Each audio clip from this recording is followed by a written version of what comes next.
Yo, partnership alert, partnership alert, partnership alert. Living Corporate has a partnership with LinkedIn Learning, an American massive open online course provider that provides video courses taught by industry experts across a wide array of subjects.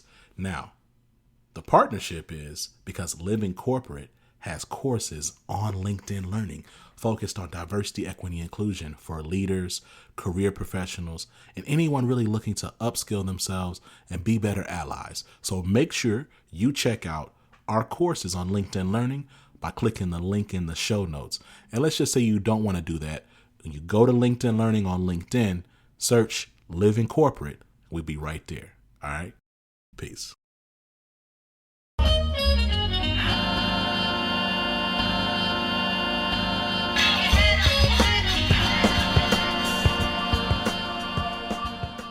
Hello, everybody. Good evening. Welcome to the last show of the first season of The Break Room. We are super glad to have you here. I'm Dr. Brian Dixon. I'm one of your co-hosts for the evening. I am a child psychiatrist in Fort Worth, Texas. I get to help people live their best lives, and I'm super, super honored and pleased to be with my awesome co-host for this evening for the last show. So I'm going to kick it over to Dr. Nikki to introduce herself.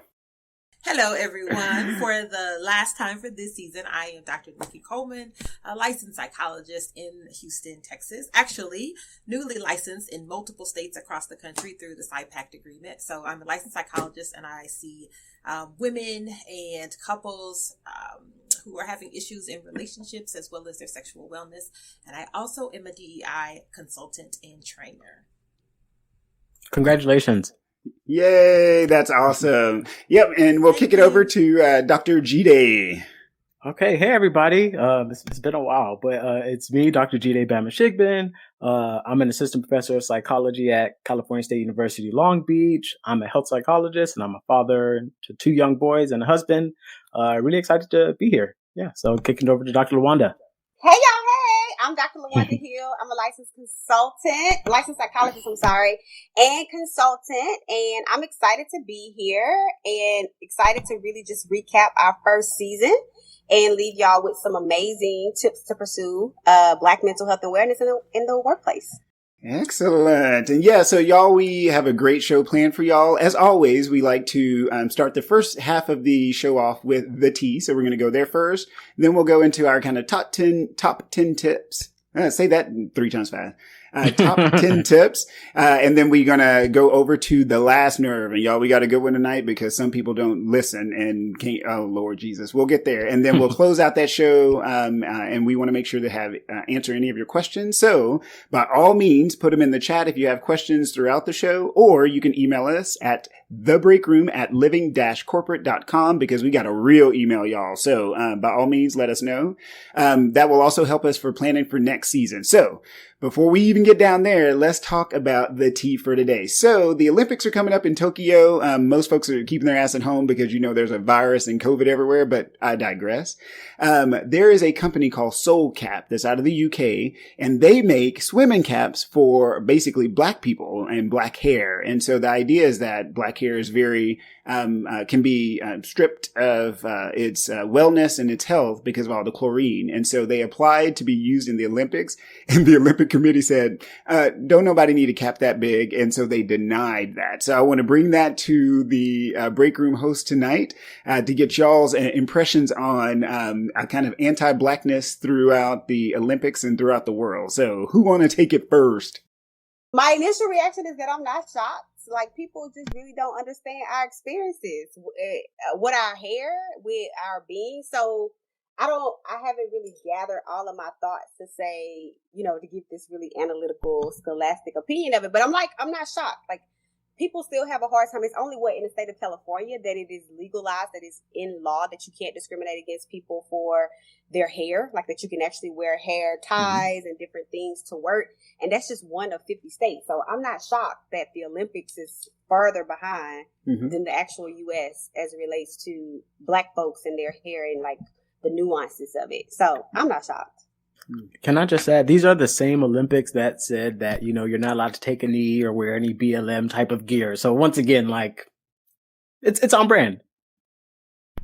Dr. Nikki, what you got? Yeah, I would agree. And I think probably the argument is made, right, about numbers. And, I'm sure there was a capitalistic argument made about can we justify paying for this that's going to only apply to a handful of people. But this is one of those areas where I think institutions like the Olympics, which it is, right, really missed the mark on doing the work of equity and really thinking about what that means. And how to really demonstrate inclusion. I think people love to talk about diversity, but the work comes around being equitable and how you do that and how to actually live out inclusion. And most places that hoard power are not really ready to have that conversation. So, yeah, and it hurts my soul because water and swimming is something that is, it can be very scary for Black folks. And so I'm going to put this quote in the chat. The research shows that Black kids are 5 times more likely to die by drowning in swimming pool than white kids are. And so any barrier to learning how to swim and being safe in the water, any barrier, hair included, we need to break those barriers down because this shit has real world implications. And so, yeah, so this bothers me a lot. I don't know how to fight racism on a global scale because you know how that goes. It's hard enough to do that here, but I love what you said, Dr. Nikki. We have to do it anyway. We have to try. We have to infuse that equity everywhere we go. What do y'all, before we move on, what do y'all think about the fact that we're capstoning a hair issue? So we started the whole season off with Gorilla Glue Girl, right? I love it. Full circle. Wow. We did. Circle. Wow. Mm-hmm. So what is it about Black hair that is just so interesting or controversial, y'all? It's not controversial. I think it's different. It's just different. I love what Dr. Nikki says. Like, most of the work for me is around inclusion. Like, we are a diverse nation, period. And we have not done the work to move beyond naming us as diverse and creating some level of inclusion. And that means that our hair is different, our style is different, our tone is different, our enunciation is different. There are things that are different about Black people, right? That, including their hair, our hair being a central part, not the only central part, but a central part of our identity that people don't understand. And so I think, to me, I'm glad it came full circle, actually, because I had forgot that we started off with Gorilla Glue. Wow. But that was just another, just to understand what it meant for her to go through those things, to do these things to her hair, and then coming full circle with the Olympics denying this request as it relates to hair. It just really speaks to how we do not have inclusive practices for Black folks and how far we have to go. Yep. Yeah. And so, I think that is the perfect segue for the break room, because that's what we're doing. We're talking about mental health for Black folks at the workplace. And we want to continue to spread that message and grow that message over the years that y'all gonna be listening to us. So we're gonna shift into our topic for the evening, and I'm gonna kick it over to Dr. LaWanda. All right. So tonight, this is a season 1 recap, y'all. For those of you who are just joining, I want to welcome y'all to the break room. It is a space for Black mental health in the workplace. If you have missed all of the episodes, you can certainly find them on Living Corporate.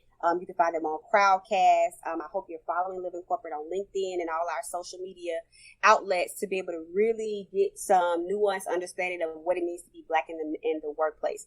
So we have had an amazing season. I think I can speak for everybody when I say that we've had an amazing season.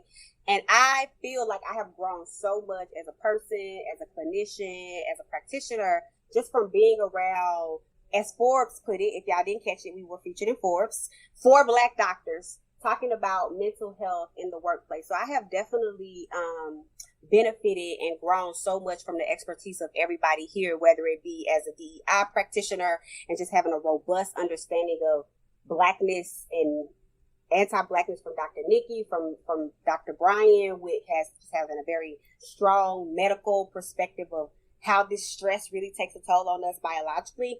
And then with Dr. Jide, just doing the work and the labor to research what it means, how it affects us, and giving us some stone cold statistics. I have grown so much, and it's my pleasure to be able to recap some 10 tips of Black mental health in the workplace for you all tonight that I want our amazing co-hosts to be able to elaborate on for people who have missed the season. So I think we have had a lot of information to share with people, and I think it's important for us to try to synthesize it or summarize it, I should say, in a way in which people can like, all right, I'm Black, I'm in the workplace, give me some tips for mental health. So we want to start it off. We want to pop it off. We want to give y'all some tips. Feel free to chime in the chat, ask us questions, give us comments, and we're going to elaborate. And so this is really, I'm just going to pose them back to y'all. And feel free to elaborate however you feel led, right? So we're talking about 10 tips, y'all, for mental health and well-being in the workplace. And the first tip that we want to offer is that this is how we popped off the season. There are levels to this. There are levels to being Black in the workplace, and it has so many different levels of stress. I don't think that you can face what you can't name. So we want to name that. We want to give some language to it. We want to say that there are levels to being Black and having stress in the mental health workplace, to start off knowing that. How do y'all feel about that? Are there any things that you would elaborate on as we talk about being Black and having levels to this in the workplace?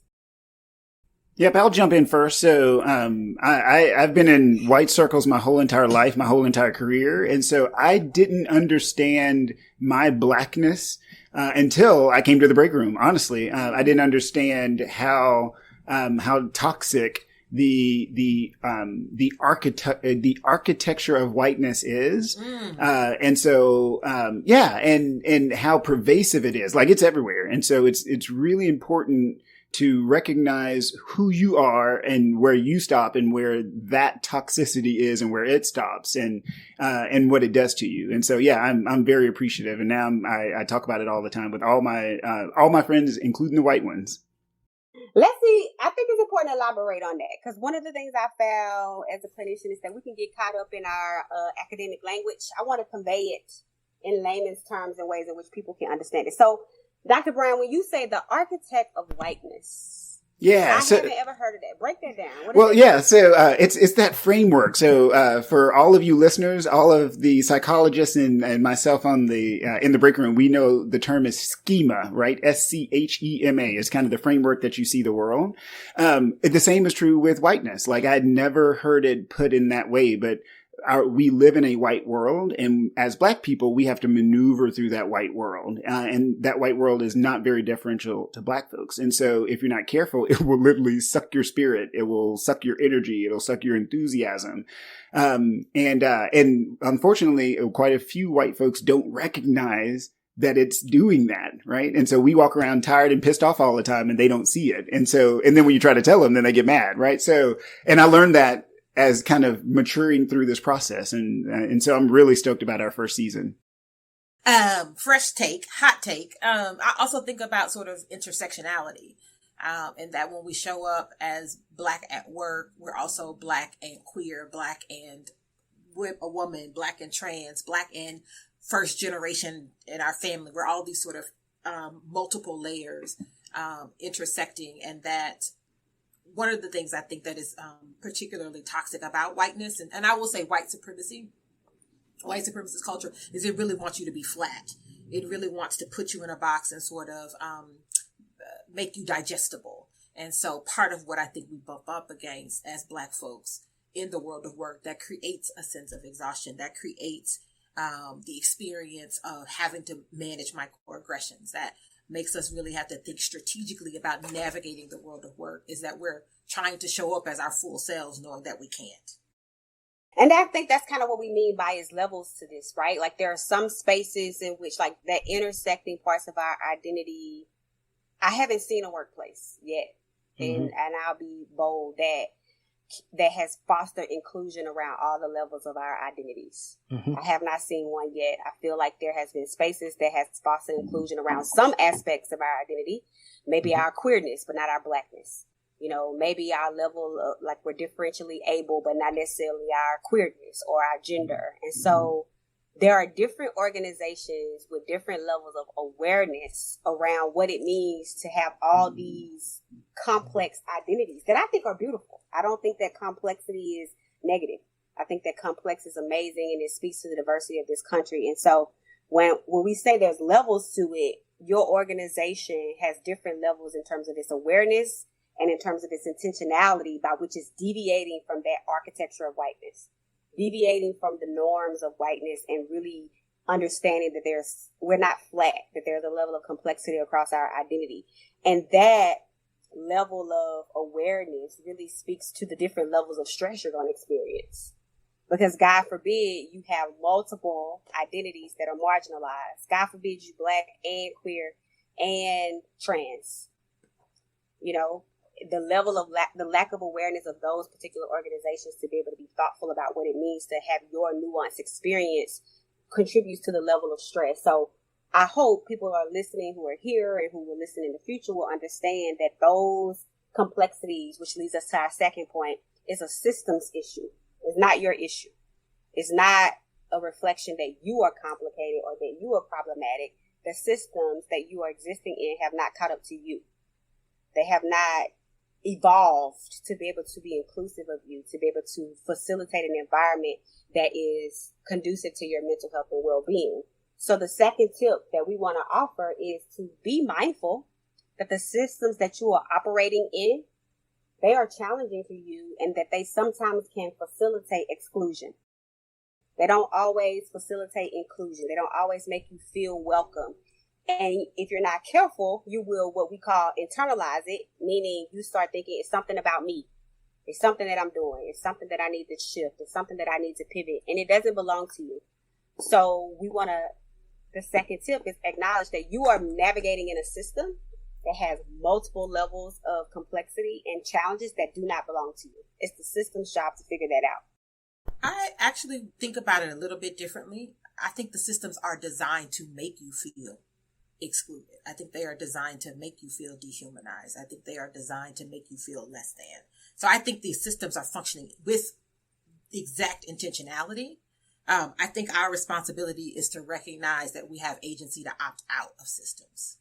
Because I think sometimes the best and brightest of us spend a lot of energy trying to change the system. And the system has a vortex of its own. It's 600 years, probably longer than that, of functioning in the way that it is shaped to function. And so I think we expend a lot of unnecessary energy and talent, particularly as Black folks, trying to fight the system rather than thinking about building coalition and building energy and support and safety. I have a friend that talks about maroon ideology. Like we need to be looking more inward and taking care of ourselves inward than dealing with the system at all. And I would throw, so I own my own practice. I think I'm up to like 11 employees now. And I've learned that systems are how you get things done in business. Like you have to have a system of, how people find you, how you work with them, how you do their finances, right? And the issue is that I've been noticing is that there aren't enough Black people creating good systems because we're not in any of the places of power. And so often we get, I think Black employees, like when you go to work and you try to work in those systems, just like Dr. Nikki said, they're not designed for you because there ain't a Black person on the other end being and building inclusion and equity into it. And so, again, one of the great things about this season is I've been more mindful and thoughtful about being intentional with, let me go find a Black psychiatrist to work in our practice. Let me go and find a Latinx person to round out our psychiatric team, and so some systems aren't built for you, and amen, you should seriously consider finding a new system or building your own. And I should have been clear, systems of oppression, right? Well, so we're the isms, right? Lord knows I need some systems in this house to keep the household running, right? So amen. Systems in and of themselves, but systems of oppression, racism, sexism, homophobia, heterosexism, religious hegemony, like all of those things are functioning in exactly the way that they are meant to function. And there is not room for us. And with all that being said, it's important to not internalize this. Okay. Not internalize the things that you experience at work. It is not on you. So from here on out, from this day forward, okay, if you ever have to ask yourself, did this happen because I was Black? The answer is yes. Yes. Okay. The answer is yes. Amen. I was about to, I said no. Everybody said yes. I said no. I thought you was about to say, is this because it's something wrong with me? I was going to say no. But both apply. No. Yes. Is this because I'm Black? Yes, it is because you're Black. Okay. I hope after the guests we've had, the information we've shown you, the news stories we've shown you, you know that, listen, it is not you. This is how these systems are designed to affect us. Yeah, I just wanted to say that. Okay, I feel the need to pause. Let's break that down, right? Because my next point for people is that not all systems are created equal. And one of the things I've learned from this particular season, and just in my own journey, is that like this is something we've been immersed in. Like you study it, you're a scholar of it, Dr. Jade. You are a practitioner of it, Dr. Nikki. You're well versed in it, Dr. Bryant. And so sometimes people are like, wait, what? Systems of oppression? All that kind of stuff. I want to just take a moment to make that in the most simplest terms. Like, what does it mean, or what are some of the indicators for people? Because I think you made a good point, Dr. Jade. Do not internalize it. Internalize what? How do you know that you're in a system of oppression? And what does it mean not to internalize it?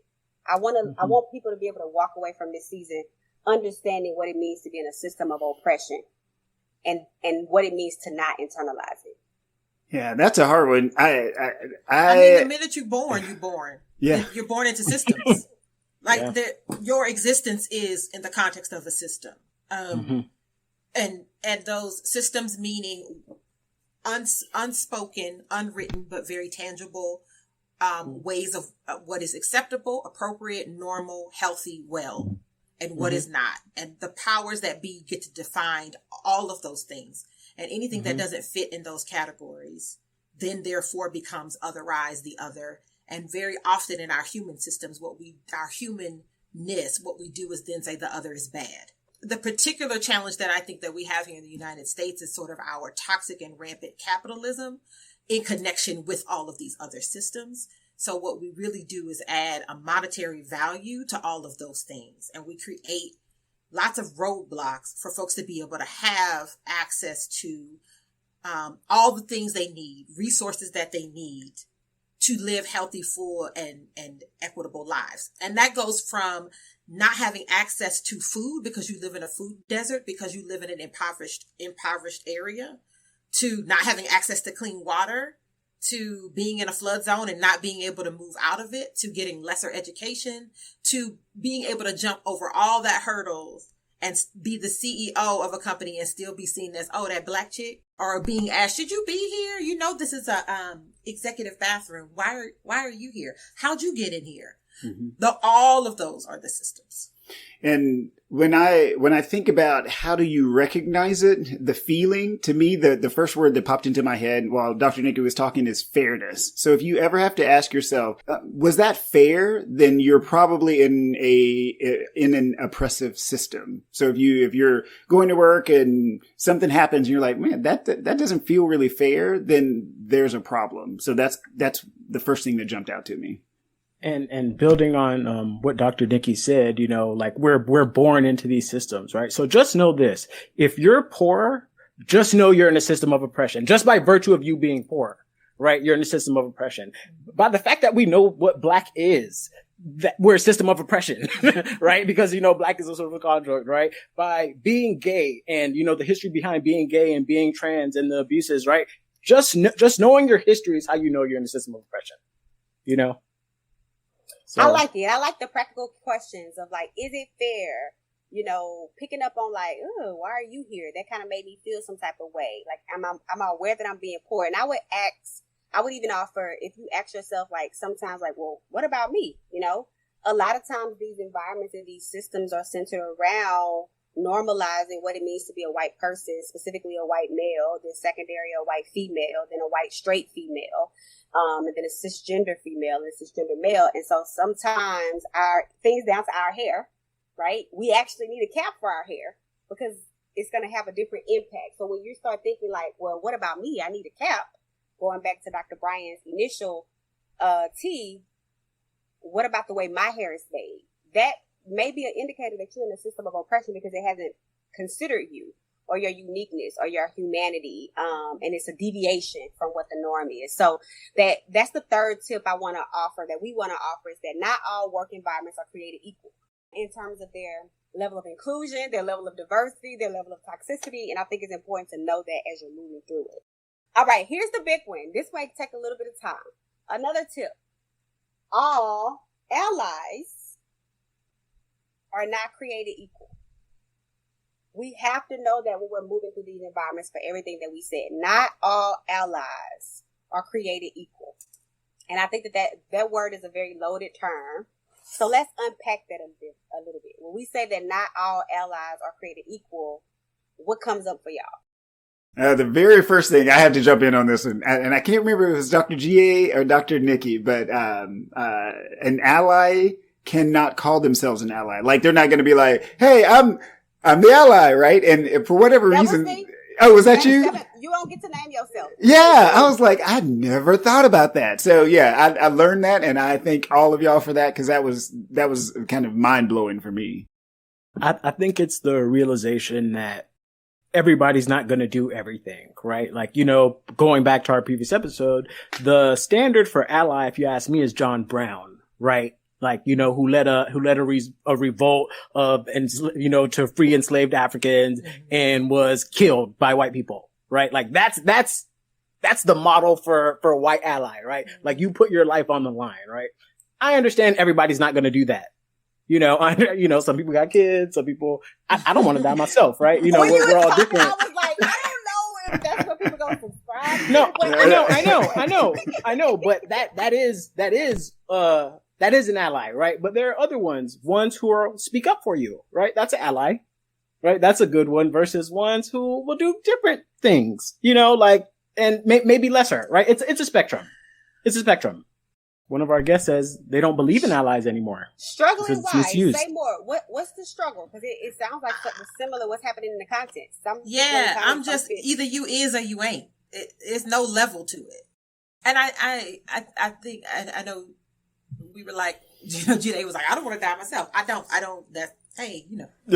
a lot of good years left in me. I don't know what might come in the next 50. At the same time, for me, I really think about, for Black folks in the workplace, oftentimes speaking up for yourselves, oftentimes being the one to lead that charge for inclusivity is a very real threat to your viability, because it could get you fired. And if you don't have access to work, you don't have access to money, you don't have access to food. Like, to me, it's a very fine line. And so when white folks who are allies really do the work of being an ally, then that means you're willing to make yourself as vulnerable to outcome as I am. And for me, that's sort of my litmus test. I don't want the people coming to me after the meeting anymore saying, oh my God, that was so awesome what you said. I wish I could speak like you. You can. That doesn't mean anything to me. Unless you are coming to me to get my agenda and then taking it to the meeting and ensuring that agenda is met, then I don't count you as an ally.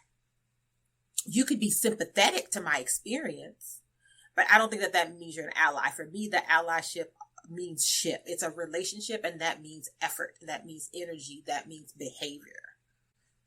So I don't really know about a spectrum. See, I think about, and I would say, when I think about the levels to it, to me, that first level of like I see the comments, allies are never as vulnerable as we are. This is the way I think about it. And I think it's good to have divergent opinions. I think there's allies who trying to help, who at the beginning phases of the work. And I think there's accomplices. And what you just described, Dr. Nikki, to me, people who are willing to be as vulnerable as like accomplices. Allies is like moved. They're moved by your pain. They're into it. They're trying. They don't got the tools. They don't got the tips. They trying to figure it out. And accomplices is that strategicness to me. We strategizing. What are we going to do in the meeting? How are you going to move forth the agenda? How are you going to blow some stuff up? And then I'm going to blow some stuff up, and then we're going to get what we need to get. And so I've noticed that I guess I think about identity development. I think about all the racial identity development, white identity development, Black identity development. I feel like people are at different levels of that. And I think once you come to a certain level of consciousness about the systems of oppression that we've talked about what it truly means to be committed to that, then you're willing to risk some stuff because you got enough awareness.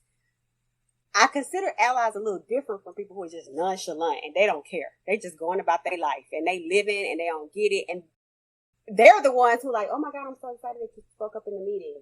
That's not an ally to me, but a person who's trying to learn. So I think that the takeaway is that there for some people, it looks like it's different levels to it.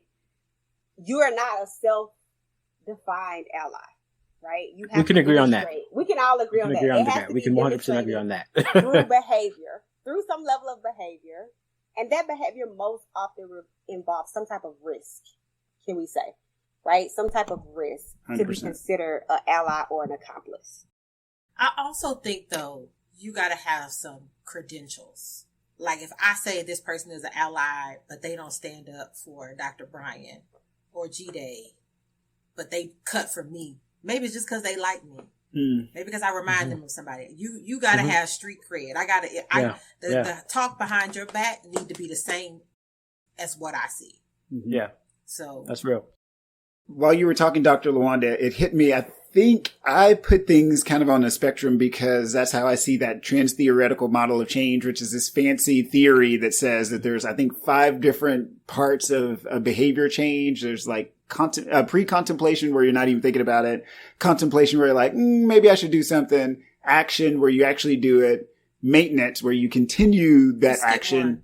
Did I skip one? Yeah, I think it's readiness. Is it readiness? Okay. I think it's I don't remember. Contemplation, readiness. Readiness is the shortest one. Then action. And then maintenance. Okay. And then maintenance. Yeah. And so, this is why I love being around psychologists. This is great. And so to me, that's kind of how I see, and, Dr. LaWanda, to your point, it could be that they're not allies. It could be that they're accomplices or just not assholes. Like the pre-contemplative phase is the, assholes. And then the contemplative phase is the not so much of an asshole. And then the readiness phase is the accomplice. And then the action phase is the true ally. I don't know. But and to that point, so that's kind of how I'd chop it all up, but don't pay me no attention. Can I ask y'all a question? Yeah. Can you think of an example of an ally? Like a contemporary example of an ally? Of an accomplice, sorry. Yeah. Like a popular one, like that everyone would know? Maybe one that everybody would know, but maybe somebody who's at your work. You know what I'm saying? Somebody at your job who you say, they're really an accomplice. I'm just trying to think. I can think of several. I have a white friend, and I call, and I'm very specific in that she is a friend. She's one of my dearest friends. And the way that everybody talks about her is the same. The way she shows up is the same. That she's been intentional about hiring Black faculty in her department because she knows that the folks that come to her department and the work that those folks want to do requires there be Black scholars and academics in the space. Ben and Jerry, I would agree. That's true. That's true. I agree. True. And then I think about that white dude from How to Get Away with Murder, Matt McGrory. Yeah, I know. Yeah. He tweets some stuff sometimes. Yeah, because I have a white friend who is a therapist. He's a psychophysiologist, so he does hypnosis and the whole 9 yards. And he's actually from Africa, but he's a white dude. He marches, he donates, he checks in on me, like all the time, like, hey, how are you doing? He speaks up. He confronted a police officer not too long ago, and I was like, only a white dude can do that and live. So peace and blessings to you, sir. So he's kind of my local standard. But they're so rare. I think part of being an ally or an accomplice maybe is that there isn't quite as much risk. That's part of it. I don't know if risk is necessary, right? Because part of it is that they're not going to get fired for proposing DEI work at work. The boss is just going to say, no, get out of my office, Jake, right? But if you're Black and you're proposing the DEI work, Chad, right? Or Chad Wellington, sorry, right? But if you're Black and you're proposing that DEI work, your job is really at risk. You know what I'm saying? So I don't know if the risk is necessary. Because different, but it could be different. It's there. This is a good discourse. It's the risk. Because I'm thinking about some stuff recently, and I think that there's been risk. I just think that the risk impacts us differently. So I don't know, maybe there's a different level of risk. Well, so I think to Dr. Nikki's point, yes, you have to inconvenience yourself. You have to risk your money. You have to risk your job. You have to risk something. And to me, a true ally is like when my friend walked up to the cop and knocked on the door and was like, how dare y'all support Trump and blah, blah, blah, blah, blah. And I was like, holy shit. You could have been hurt. But he wasn't though. But that's the thing. There was no risk. The question is a setup. I want you to know G-Day already has his answer. Exactly. Yeah. I'm saying, I'm really thinking about it. It's like a question of power, right?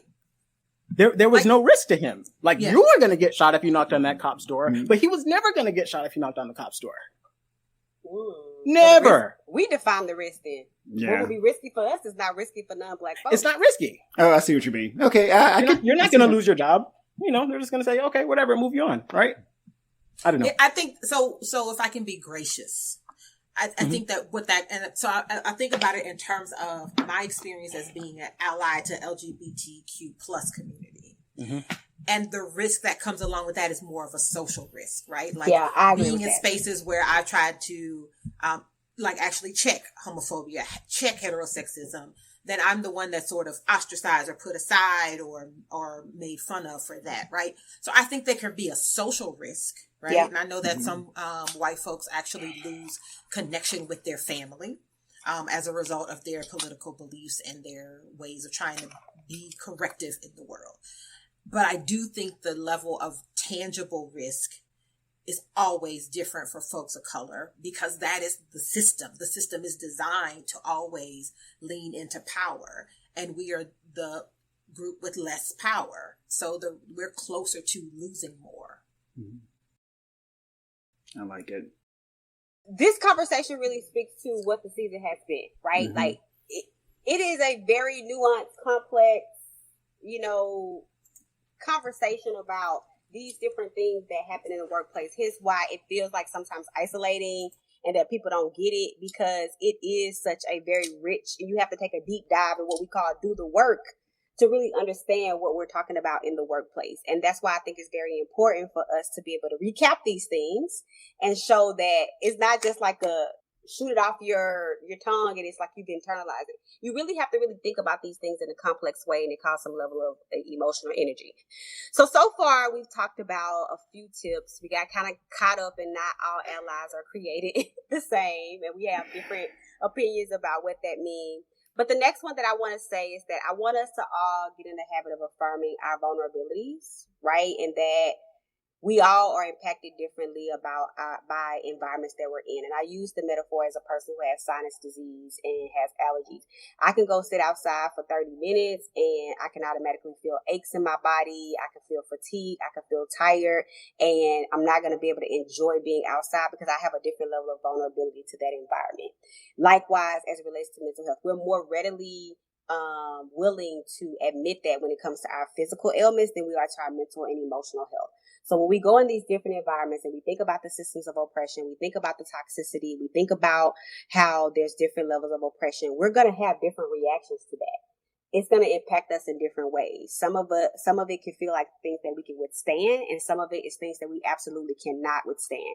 And so we want to break that mental health stigma that we all have vulnerabilities to these stressors, and it may cause depression, it could cause anxiety, it could cause a breakdown, it could cause all these different things. And it's important for us to recognize that doesn't make us weak or less than, but it just really speaks to the vulnerabilities that we have as humans, as Black humans. Amen. And Black folks, there's a theory called weathering, which is this idea that when you're constantly bathing your biological machine in stress, you tend to wear your body out faster, right? And so your cortisol is pumping, which is a good thing in the short term, but in the long term, cortisol around all the time is a bad thing.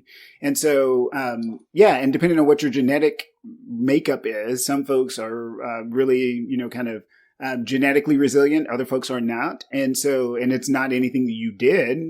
It could be, truly in your genes. And so, I always remind folks, just do the best you can. And then if for some reason you are seeing a doctor or you're seeing a psychiatrist or you're on medicines for diabetes or depression or whatever, take your medicine the way you're supposed to, because it will actually be helpful to you. Which speaks to point 6 tip. Honor your humanity. Y'all, humanity is not about how strong you were. I see this and I hear this all the time in private practice with clients. It's like, well, I didn't want them to think I was weak, that I couldn't push through, that I couldn't handle it, that I wasn't resilient, that I wasn't strong. And the human experience is about strengths as well as challenges and vulnerabilities. And so it's okay to be impacted by a toxic ass environment that's pumping toxicity into your body. So honor your humanity, take breaks, understand that it's an impact. Dr. Janae, did you want to say something? No, know the role of work in your life, right? Like, know exactly what it's the purpose of your job, right? Like, your job is meant to provide you with money so you can eat and have housing and have clothing and have your needs met, right? Like that for me personally, it's been very helpful to view my job that way. I don't get wrapped up in all the stuff that happens at work. 5 p.m. I walk out the door. It's over. None of that matters anymore. Because I know where it is. I have my kids first. I have my wife. I have my family. I have my hobbies. All this other stuff. Right? I'm not about to sacrifice all that for this job. So don't do that. Don't. It's not worth it. Anything else on the humanity piece? Pursue community, y'all. I think that we are collectivist people as a whole, in the diversity across the diaspora. I think that we are collectivists, we are communal, we are tribal. Be in community with people, and that could be inside the workplace or outside the workplace. There are some points, as to Dr. Jaday's point, I am a person who finds some level of fulfillment in my work, but when I'm done, I'm done. So there is a level of fulfillment, but there's a level of fulfillment that I don't think that work can provide, because I think it's rooted in capitalism and overproductivity. So finding community and being in community outside of that is very, very helpful. Some of us are fortunate enough to be able to have that community within the workplace. Some of us are not. And so I think it's important to kind of be able to pause and scan the environment to determine, is this a space where I can have this community, or do I need to pursue it outside of the community? Yeah, and feel free to make your community, right? If there's somebody at work that you like, if there's somebody in your neighborhood you like, approach them. I love that. We are collectivist, communal people. Yeah, approach them. Even if you're not an extrovert like people say I am, which I'm not, y'all. Just for the record, I'm not an extrovert. Just saying. Did somebody been in the mix? They said no more John Hearingism. Okay, I see you was in episode 4 or 5, maybe? Yeah, we done with the John Hearingism. I love it. So find you a community who gets that John Hearyism and pursue it. Number 8, the 8th tip is rest and recover. Y'all, like, I am very adamant about this. I have a series coming up on redefining resilience. Resilience is not about how much you can push through, but it is about rest and recovery as well. And we don't give ourselves permission to do that, even if that can't look like an elaborate vacation and and all these kinds of things that kind of come with means. I do think that there is space for us to rest and recover. And I find often that we need permission to do that. So many people feel like they have to earn rest. Like, we need to earn a sense of rest, and we need to be able to earn a state of recovery. And that's just your birthright, much like pleasure. So take your time away, eat, rest, be well, attend to your mental and physical health, even if it's a 5-minute walk or 5-minute engagement in between. I'll rely on the MD to tell me what to do in this, but I think the rest of recovery is helpful. Yeah, and keep in mind, your businesses, the companies that you work for, they provide PTO, so y'all take it. Don't leave that shit on the table. I don't know why people do that. Like, we literally, when I have my employees, I have already basically paid for you to take time off. So take your damn time off. Whew, Lord. And if you haven't, make sure to do yourself a favor and go to social media and listen to the new Black Rest Anthem, Go Lay Down. Get that in your life. And you need the motivation. Ministry. And the nap ministry. The nap ministry will get you together and let you know that you need to nap and rest and recover. And I think the last two are very, very important. And I want to kind of pause. I know we kind of rushed through the last 2 or 3. And if y'all missed it, you can find a recap on the season. But pursuing joy and pursuing pleasure, I think, is very, very critical and very, very important. And so I think we should all prioritize, in terms of mental health, pursuing what makes us joyful. Even if that joyness is watching your favorite trash TV, your favorite meal, your favorite cocktail, your favorite person, being in community. Some people don't have the means to be able to take off and take vacations, or their toxic is too toxic. So how can you prioritize pursuing joy and pursuing pleasure? I think that is radical resistance to everything that we are experiencing. So I hope, and that joy and that pleasure could be anything from physical pleasure, sex, to emotional pleasure, just engaging the things that you enjoy. I hope people will give themselves permission to pursue that. That's very, very important. Yeah, especially given the pandemic and all the stress. So stress kills libido, y'all, and the birth rates for everybody are going down, especially for Black folks. And so, yes, go have lots of good, safe, wonderful sex because we need more Black folks. Now you can't have safe sex and make babies. You can't have them together. Right. Get tested, have safer sex, and make the baby. There you go. All right. Yeah. Okay, let's get clear. Okay. Let's get clear. Know your status. No. Yes. We have some questions. Let me see. I want to point out, thank you to all who've made great comments today. You've really provoked like a really live discussion in the chat. Jabril made a comment that, Dr. Nikki said she really wants to sit with. I think we're all allies in context of ourselves. To be an ally to someone, a person needs to be able to envision themselves in relation to what they are fighting for. That's a word right there. Thank you, Jabril. Preach. That's a word. We got a question that said, is it worth navigating all the levels of stress in the long run? No.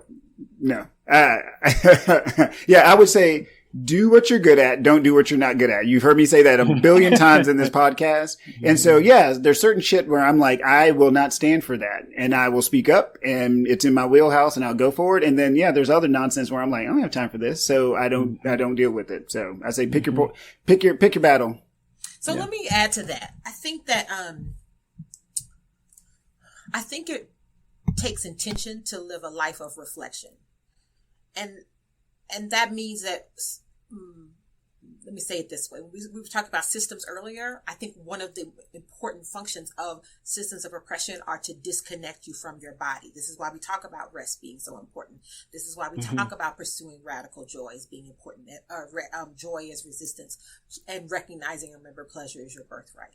Because the system is designed to make you disconnect. And in that disconnection, you don't take the time out to reassess, why am I working this hard for this thing? Is this still in alignment with my values or not? Have my values shifted over time? How can I find ways to then engage my energy and time that makes me feel enlivened as opposed to this place where I'm consistently feeling drained? So when I did like peace, I think, I always encourage folks to go back and listen to When Is Toxic Too Toxic? Because I think that is a challenge that we as Black folks continue to struggle with, is feeling the need to just stay someplace because it's a good job. And then I really, really will echo what Jide said. It's like, know the place of work. Work can't be everything. They will make you try to believe that it has to be everything for you to be successful. But that's just not the case. But I think you have to have some real intentionality in being self-reflective about who you are, what is working for you, what is changing for your life over time, and where you need to sort of readjust. Thank you, Dr. Nikki. So, y'all, I hope that it's our intention that you, as a Black person, feel seen, feel validated, feel heard, feel understood, and feel like you have some tools to help you navigate the workplace, whatever that workplace looks like as a Black person. I hope that you will listen and re-listen, wake up to this crowdcast, to other seasons, to help you navigate the stressful work environments that you may be in, because there's levels to this of being Black in the workplace, and that we offer you at least some tips that you may not be able to all take in right now, but you will be able to take in at some point. And so it has been a pleasure to be able to gather with y'all, share our tips, share our tools, share our expertise, and hope that it empowers you, equips you, help you feel seen and heard for the season 1 of the Break Room. We wrap up every episode with our last nerve, right? We usually give ourselves 60 seconds to talk about what is our absolute last nerve, because there's tons of things to get on our last nerves as Black people in the workplace.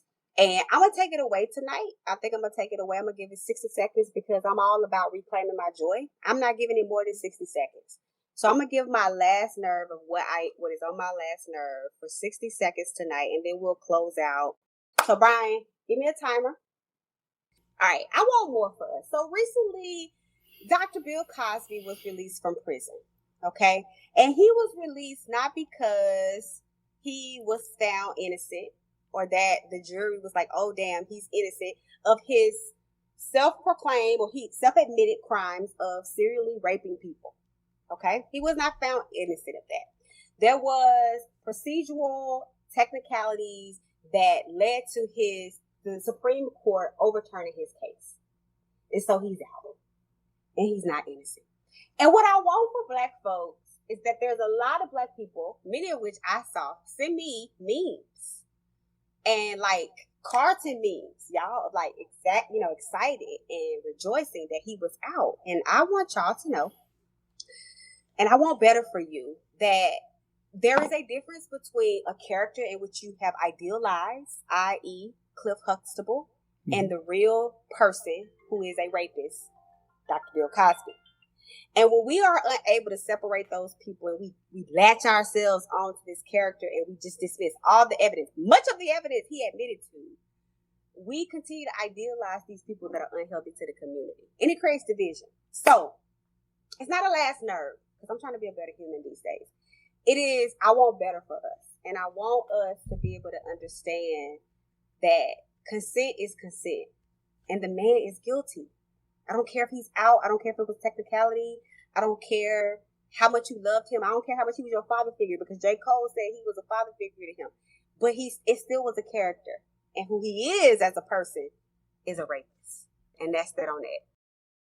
And so, Dr. LaWanda, thank you for sharing your perspective. And yeah, we at the Break Room, we all want better for all Black people, but especially for Black folks. So we are super stoked that y'all joined us this season. Next season, we have a whole different story arc, and it's going to be fun. We're going to have some new faces, some old faces. Y'all, it's going to be lit because we have a whole retreat this summer to plan all this stuff out. So thank y'all so much for being here this evening. Be safe this summer, guys. Bye.